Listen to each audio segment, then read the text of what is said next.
하늘의 아버지 날 주관하소서. 주의 길로 인도하사 자유케 하소서. 새 일을 행하사 분케 하소서. 의에 줄이고 목이 마르니 성령의 기름 부소서. 의에 줄이고 목이 마르니 내 잔을 채워 주소서.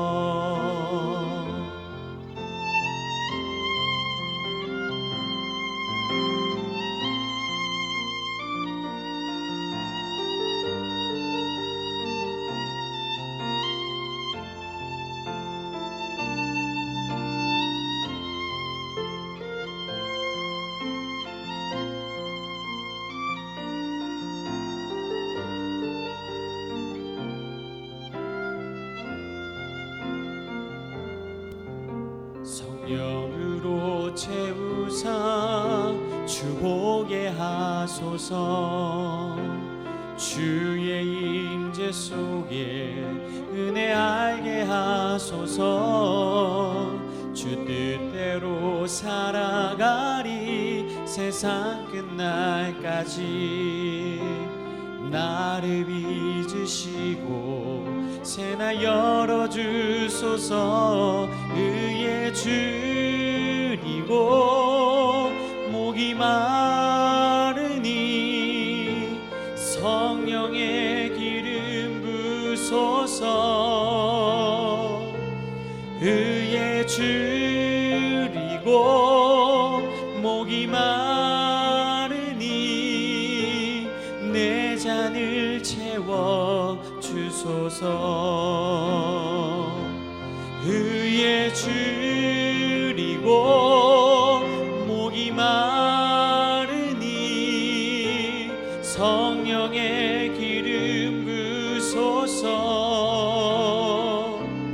의에 줄이고 목이 마르니 내 잔을 채워 주소서.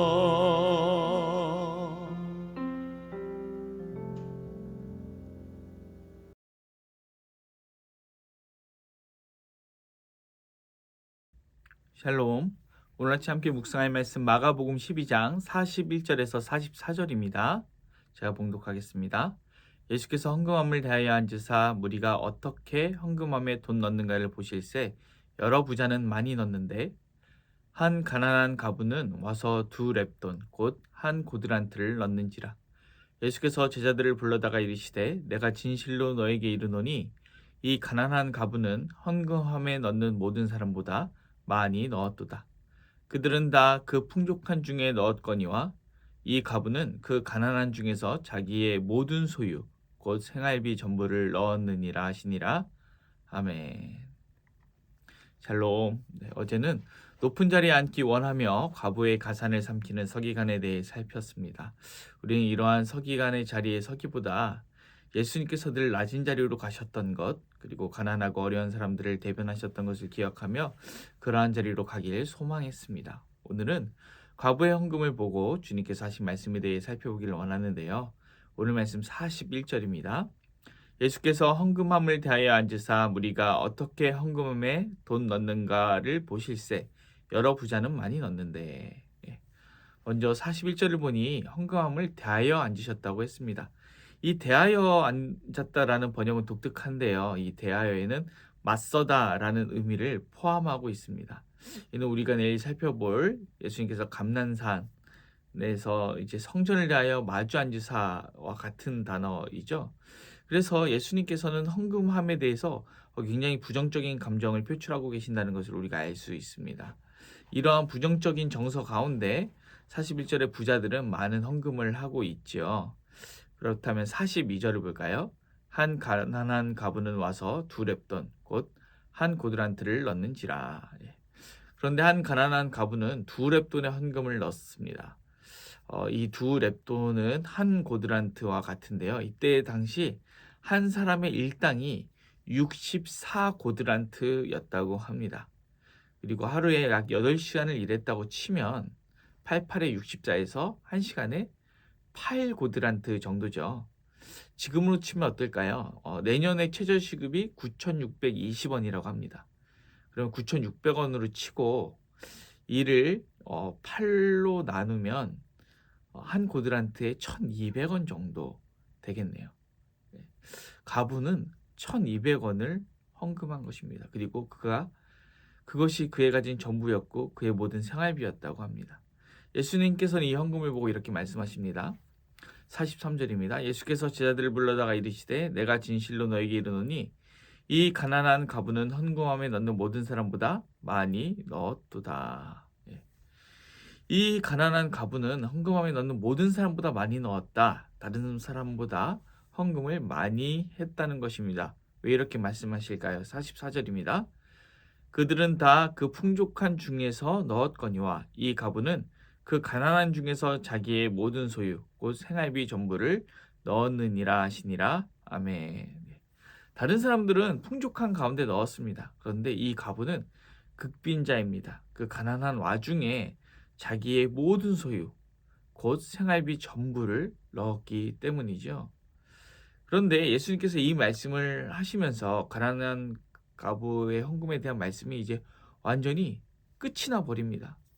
그리고 우리는 이 말씀을 가지고 예수님께서 과부의 헌금을 칭찬하셨다. 이 그대로 이해하고 우리도 헌금을 열심히 해야겠다. 이렇게 적용하고 마치지요. 그러나 오늘 말씀의 앞뒤를 살펴보면 그렇게 적용하고 끝낼 수는 없습니다. 어제 우리가 40절을 읽었었는데요. 12장 40절 말씀 한번 읽어보겠습니다. 그들은 과부의 가산을 섬기며 외식으로 길게 기도하는 자니 그 받는 판결이 더욱 중하리라 하시니라. 예수님께서는 어제 서기관들을 상가라 말씀하시면서 그들이 어떤 자들이라고 콕 집으셨냐 하면 과부의 가산을 삼키는 자들이라고 말씀하셨습니다. 그런데 사실 이스라엘 백성들이 특별히 종교지도자들이 보호해야 될 대상은 과부만 있는 것이 아니었죠. 스가랴 7장 10절에서 11절 읽어보겠습니다. 과부와 고아와 나그네와 궁핍한 자를 압제하지 말며 서로 해하려고 마음에 dom하지 말라 하였으나 그들이 듣기 싫어하며 등을 돌리며 듣지 아니하려고 귀를 막으며. 이스라엘 백성들이 돌봐야 될 대상은 과부만 있는 것이 아니라 고아, 과부, 나그네, 궁핍한 자들 모두입니다. 그런데 오늘 과부의 헌금을 칭찬하기 앞서서 서기관들을 삼가라 비판하실 때 과부와 고아와 가난한 자와 나그네의 가산을 삼키는 자들이라고 하지 않으시고 콕 찍어서 과부의 가산을 삼키는 자들 이렇게 하신 것은 바로 서기관을 삼가라 하신 말씀과 이 과부의 헌금이 하나로 연결된 말씀이기 때문입니다. 또 마가복음 13장 3절을 읽어보겠습니다. 예수께서 감난산에서 성전을 마주대하여 앉으셨을 때에 베드로와 야고보와 요한과 안드레가 조용히 묻되. 예수님께서는 감난산에서 성전을 마주대하여 앉으셨는데 이 마주대하여 앉으시기 전에 하신 말씀은 이 성전이 무너질 것이다. 돌 위에 돌 하나도 남지 않고 무너질 것이다 라고 말씀하신 것이었고 이에 제자들이 물은 것은 그러면 그 성전이 무너지는 일은 언제 일어납니까? 이러는 거였어요. 그때 마주대하여 앉으셨다 이렇게 했는데 그것은 굉장히 적대적인 표현인 거죠. 마찬가지로 예수님께서 헌금함을 대하여 앉으셨다 할 때 이 대하여 앉으셨다가 성전을 마주대하여 앉으셨다와 같은 단어인데요.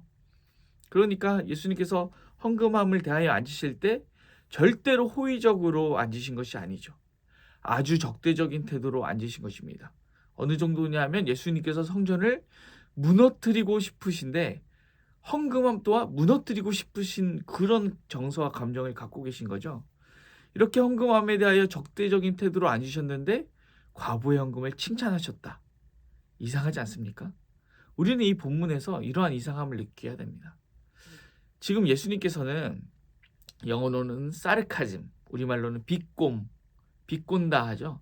이 비꼬는 것을 통해서 헌금함에 대해서 예수님이 갖고 계시던 이 적대적인 감정을 위트 있으면서도 아주 강력하게 표현하고 계신 것입니다.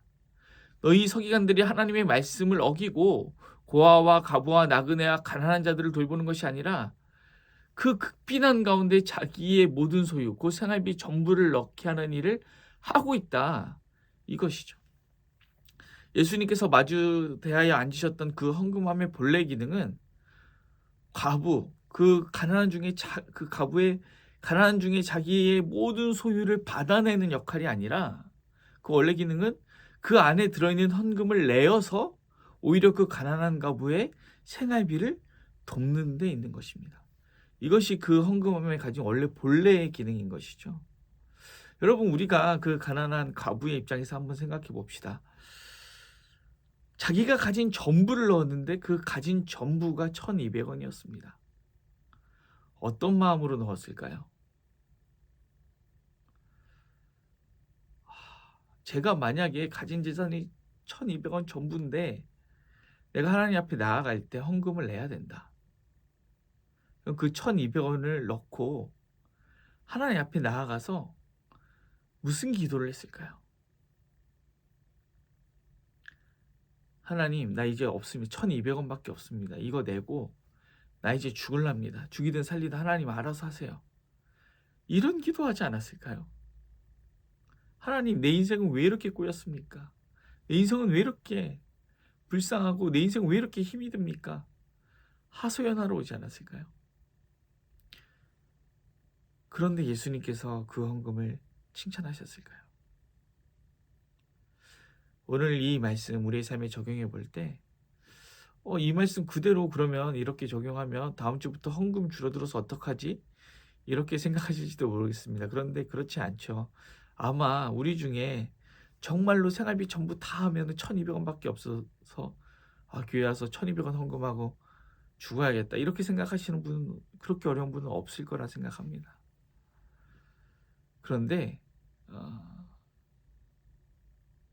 우리가 낸 헌금이 이러한 자들을 위해 쓰여야 하지 않겠습니까? 그러기 위해서 우리가 어떻게 됩니까? 아마 우리가 헌금 생활에 더 힘을 내야 할 것입니다. 그리고 우리의 헌금이 단순히 교회를 유지하는 수준을 넘어서서 가난한 자들에게까지 흘러갈 수 있도록 어쩌면 우리가 헌금 생활에 더 힘을 내야 할 수도 있습니다. 오늘 이 말씀 우리의 마음에 새기며 우리의 삶에 살아내길 소망합니다. 만약에 진짜 이 본문에 나온 과부와 같이 이 정도로 가난하신 분들이 있다면 그분들은 헌금을 참으십시오. 괜찮습니다. 하나님이 그걸 내라고 하시지 않을 것 같아요. 1,200원밖에 없는데 그것을 다 내고 끝내자, 그렇게 얘기하시지 않을 것입니다. 그런데 그 정도로 극빈하지 않으신 분들은 우리가 낸 헌금이 교회 유지를 넘어서 가난한 자들에까지 나아갈 수 있도록 우리가 조금 더 힘을 내야겠습니다. 내가 만약에 헌금 생활에 조금 소홀히 했다, 더 낼 수 있는 여유가 있는데 소홀히 했다면 우리 한 번 더 힘을 내 봅시다. 하루는 장난스럽게 김 목사님과 우리는 왜 이렇게 가난하고 하나님께서 꼭 가난한 사람들만 죄종으로 부르시더라 이러면서 신세한탄하고 있었습니다. 그런데 잠시 후에 제가 교회에 혼자 있는데 어떤 분이 오셔서 교회에 대해서 이것저것 물으시더라고요. 저는 이 교회에 등록해서 신앙생활을 하려고 오신 줄로 알았습니다. 그런데 대학 끝에 아주 조심스럽게 도와줄 수 없냐고 물으셨습니다. 그래서 제가 이 신사임당 하나를 봉투에 정성껏 넣어서 드렸습니다.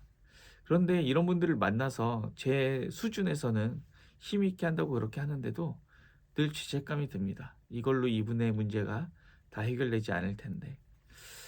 우리 교회가 정말로 정식으로 제대로 돌 수 있도록 꼭 등록하시고 신앙생활 열심히 하시고 앞으로도 신앙의 교제를 했으면 좋겠습니다. 어려운 일이 있다면 얼마든지 돕겠습니다. 이렇게 말씀드리고 제 연락처를 받고 이렇게 헤어졌습니다.